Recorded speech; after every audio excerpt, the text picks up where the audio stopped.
Hi everyone, my name is Stacy. I'm 16.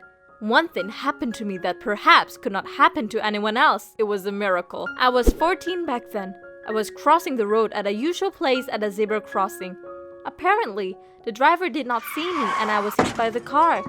I stayed in coma for a long time. They sued the driver and he paid the full cost of my treatment. A few months later, I came to my senses. I felt dizzy, weak, and nauseous. I was unable to speak, but I started seeing dreams a lot. At first, they were kind of weird. Everything was blurry. I saw spots changing one after another. Later, the images became clearer. I saw my mom and my dad drinking tea and sleeping. They looked so real. It was like a daydream. Things were happening to me at that very moment, but in some different places. When I was discharged after recovery, I saw many short dreams.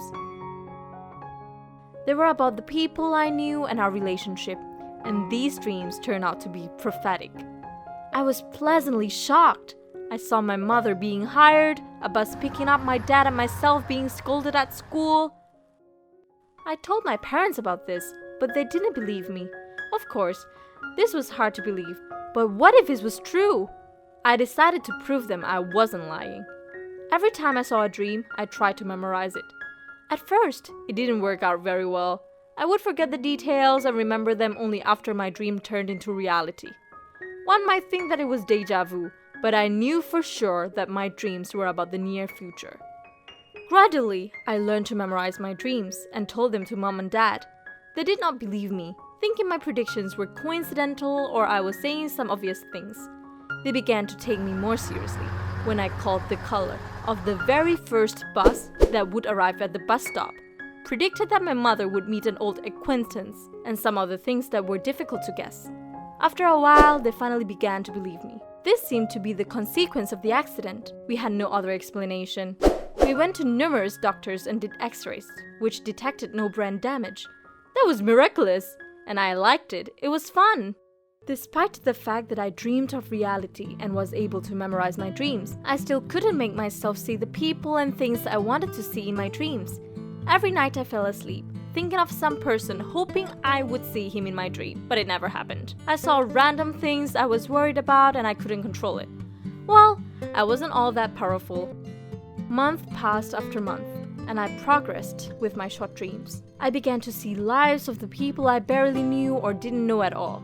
My favorite thing was to predict test grades. I enjoyed so much. One night, I had a weird dream. I saw a man who brought a bomb into our school and blew up the whole building. I woke up in a cold sweat. I remembered exactly that it was on Father's Day. That man pretended to be one of the parents. I had to warn everyone. I told my parents we were going to have a big festival and I had to urgently talk to the principal and other people. Parents didn't know what to do. What if it was an ordinary dream? I still had those too, but I felt that it would happen for real and wanted to avoid the risk. We went to the principal and I told her everything.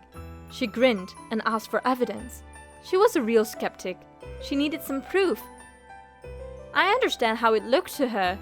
A girl had a dream that everyone would die and asked to cancel the festival because of these fiddlesticks. But she knew nothing about my abilities. 3 days before the festival, she told me that she would take measures only if I give her some evidence. My time has come. I had to see something about the principal in my dream.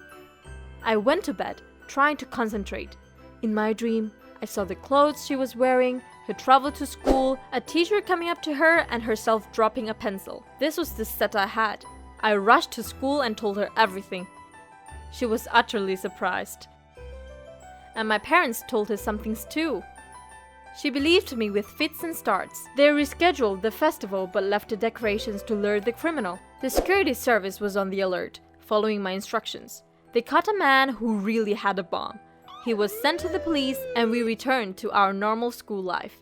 Oddly enough, I've never seen any prophetic dreams since that day. I was sad, but it might as well be for the better. I feel much calmer now. After all, I did a good thing and it's all that matters. Thanks for watching, like the video, subscribe to the channel, and share in comments what superpower you've dreamed of gaining.